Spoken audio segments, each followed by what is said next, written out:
ನಮಸ್ತೆ ಪ್ರಿಯ ವೀಕ್ಷಕರೇ, ನಾನು ನಿಮ್ಮ ರಘುನಂದನ್ ಗುರೂಜಿ. ಎಲ್ಲರಿಗೂ ಸಹ ನಮ್ಮ ಜ್ಯೋತಿಷ್ಯ ದಾರಿದೀಪ ಯೂಟ್ಯೂಬ್ ಚಾನೆಲ್ಗೆ ಸ್ವಾಗತ. ಯಾರು ಮೊದಲ ಬಾರಿಗೆ ನಮ್ಮ ಯೂಟ್ಯೂಬ್ ಚಾನೆಲ್ ಅನ್ನು ನೋಡ್ತಾ ಇದ್ದೀರಾ, ಪ್ರತಿಯೊಬ್ಬರು ಸಹ ನಮ್ಮ ಚಾನೆಲ್ ಅನ್ನು ಸಬ್ಸ್ಕ್ರೈಬ್ ಮಾಡಿ ಮತ್ತೆ ಶೇರ್ ಅನ್ನು ಮಾಡಿ.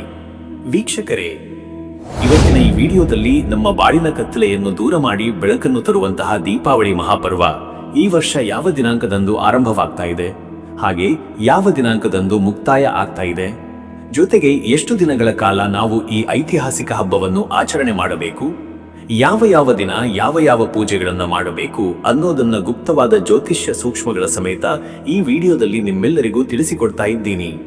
ಹಾಗಾದ್ರೆ ಇನ್ಯಾಕ್ ತಡ, ಬನ್ನಿ ವಿಡಿಯೋನ ಶುರು ಮಾಡೋಣ. ನಮ್ಮ ಹಿಂದೂಗಳಲ್ಲಿ ಅತ್ಯಂತ ಪವಿತ್ರವಾದಂತಹ ಹಾಗೆ ಹೆಚ್ಚು ದಿನಗಳು ಆಚರಣೆ ಮಾಡುವಂತಹ ಹಬ್ಬದಲ್ಲಿ ಈ ದೀಪಾವಳಿ ಹಬ್ಬವು ಕೂಡ ಒಂದು. ದೀಪಗಳ ಹಬ್ಬ ದೀಪಾವಳಿ ಅಂತಾನೆ ಪ್ರಖ್ಯಾತಿಯಾಗಿರುವಂತಹ ಈ ದೀಪಾವಳಿ ಹಬ್ಬ ನಮ್ಮ ಹಿಂದೂ ಸಂಪ್ರದಾಯದಲ್ಲಿ ಹೆಚ್ಚಿನ ಪ್ರಾಮುಖ್ಯತೆಯನ್ನು ಹೊಂದಿದೆ. ದೀಪಾವಳಿಯು ಕೇವಲ ರಾಮನು ರಾವಣನನ್ನು ಸೋಲಿಸಿ ಅಯೋಧ್ಯೆಗೆ ಮರಳಿದ ಸಂಕೇತ ಮಾತ್ರವಲ್ಲ, ಇದು ಸೃಷ್ಟಿ ಮತ್ತು ಸ್ಥಿತಿಯ ಶಕ್ತಿಯ ಸಮಾಗಮದ ಹಬ್ಬವಾಗಿದೆ. ಇದು ಶ್ರೀ ಮಹಾಲಕ್ಷ್ಮಿಯ ಶಾಶ್ವತ ಆಶೀರ್ವಾದವನ್ನು ಪಡೆಯುವ ಮುಹೂರ್ತಗಳ ಸಮಯ. ನೀರು ತುಂಬಿಸುವ ಹಬ್ಬದಿಂದ ಹಿಡಿದು ಧನತ್ರಯೋದಶಿ, ಯಮದೀಪ ಹಚ್ಚುವಂಥದ್ದು, ಲಕ್ಷ್ಮೀ ಪೂಜೆ ಮಾಡುವಂಥದ್ದು, ನರಕ ಚತುರ್ದಶಿಯ ಆಚರಣೆ, ದೀಪಾವಳಿ ಅಮಾವಾಸ್ಯೆ, ದೀಪಾವಳಿಯಲ್ಲಿ ಲಕ್ಷ್ಮೀ ಪೂಜೆಯನ್ನ ವಿಶೇಷವಾಗಿ ಮಾಡುವಂಥದ್ದು, ಧನಲಕ್ಷ್ಮಿ ಪೂಜೆ ಆಗಿರಬಹುದು, ಜೊತೆಗೆ ಕುಬೇರ ಲಕ್ಷ್ಮಿ ಪೂಜೆಯನ್ನ ಮಾಡುವಂಥದ್ದು ಆಗಿರಬಹುದು. ಇನ್ನು ಬಲಿಪಾಡ್ಯಮಿ ದಿವಸ ಬಲಿಚಕ್ರವರ್ತಿಯ ಕೋಟೆಯನ್ನು ನಿರ್ಮಿಸುವಂಥದ್ದು. ಈ ರೀತಿ ಸಾಕಷ್ಟು ಆಚರಣೆಯನ್ನ ನಾವು ಮಾಡ್ತೀವಿ. ಹಾಗಾದ್ರೆ ಎಷ್ಟು ದಿನಗಳ ಕಾಲ ಈ ದೀಪಾವಳಿ ಹಬ್ಬವನ್ನ ಆಚರಣೆ ಮಾಡಬೇಕು, ಯಾವ ದಿನ ಯಾವ ಹಬ್ಬವನ್ನ ಆಚರಣೆ ಮಾಡಬೇಕು, ಜೊತೆಗೆ ಯಾವ ಪೂಜೆಯನ್ನ ಮಾಡಬೇಕು ಅಂತಾನೂ ಕೂಡ ಇವಾಗ ತಿಳ್ಕೊಳ್ಳೋಣ.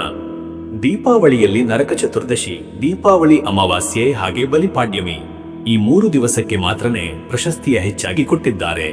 ಹಾಗೆ ಸರ್ಕಾರಿ ರಜಾ ಕೂಡ ಈ 3 ದಿವಸ ಇರುತ್ತೆ. ಅದನ್ನ ಹೊರತುಪಡಿಸಿ ಬೇರೆ ಹಬ್ಬಗಳು ಕೂಡ ಇದೆ. ಅದರಲ್ಲಿ ಮೊದಲನೇ ಹಬ್ಬ ನೀರು ತುಂಬಿಸೋ ಅಂತ ಹಬ್ಬ.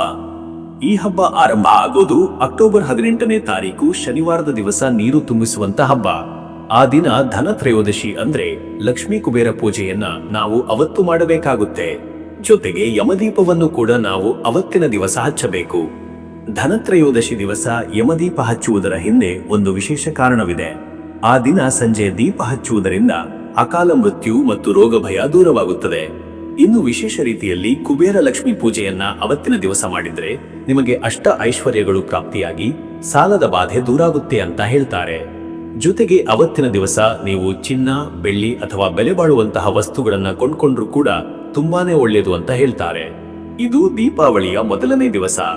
ಅಕ್ಟೋಬರ್ 18ನೇ ತಾರೀಕು ಶನಿವಾರ ಮೊದಲನೇ ದಿವಸದ ದೀಪಾವಳಿಯನ್ನ ಆಚರಣೆ ಮಾಡಬೇಕು. ಇನ್ನು ದೀಪಾವಳಿಯ 2ನೇ ದಿವಸ ಅಕ್ಟೋಬರ್ 19ನೇ ತಾರೀಕು ಭಾನುವಾರದ ದಿವಸ. ಅವತ್ತಿನ ದಿವಸನೂ ಕೂಡ ತ್ರಯೋದಶಿ ತಿಥಿ ಇದೆ. ಅವತ್ತಿನ ದಿವಸ ನೀವು ಹನುಮಂತನ ಪೂಜೆ ಜೊತೆಗೆ ಕಾಳಿ ಪೂಜೆಯನ್ನ ಮಾಡಬೇಕಾಗುತ್ತೆ.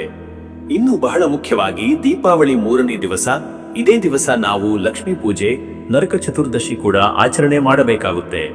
ಲಕ್ಷ್ಮೀ ಪೂಜೆಯನ್ನೇ 2 ದಿವಸ ಮಾಡಬಹುದು ಈ ವರ್ಷ. ಅದರ ಬಗ್ಗೆ ಸಪರೇಟ್ ವಿಡಿಯೋ ಮಾಡಿ ನಾನು ತಿಳಿಸ್ತೀನಿ. ಯಾವ ದಿನ ಪೂಜೆ ಮಾಡಬೇಕು, ಯಾವ ಮುಹೂರ್ತದಲ್ಲಿ ಪೂಜೆ ಮಾಡಬೇಕು ಅಂತ.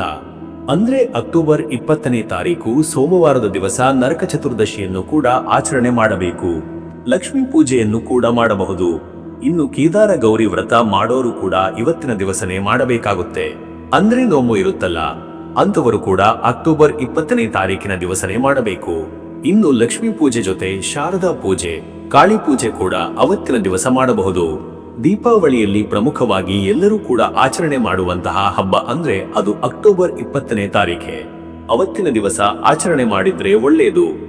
ಇನ್ನು ದೀಪಾವಳಿಯ 4ನೇ ದಿವಸ ಅಮಾವಾಸ್ಯೆ ತಿಥಿ ಇರುತ್ತೆ. ಇವತ್ತಿನ ದಿವಸ ಕೂಡ ಲಕ್ಷ್ಮೀ ಪೂಜೆಯನ್ನ ನೀವು ಮಾಡಬಹುದು.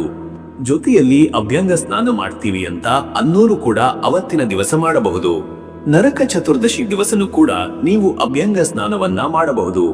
ಇನ್ನು ಈ ದಿವಸ ನೀವು ಪುಣ್ಯ ನದಿಗಳಲ್ಲಿ ಸ್ನಾನ ಮಾಡಿದ್ರೂ ಕೂಡ ವಿಶೇಷ ಫಲಗಳನ್ನು ಪಡೆಯಬಹುದು ಅಂತ ಹೇಳ್ತಾರೆ.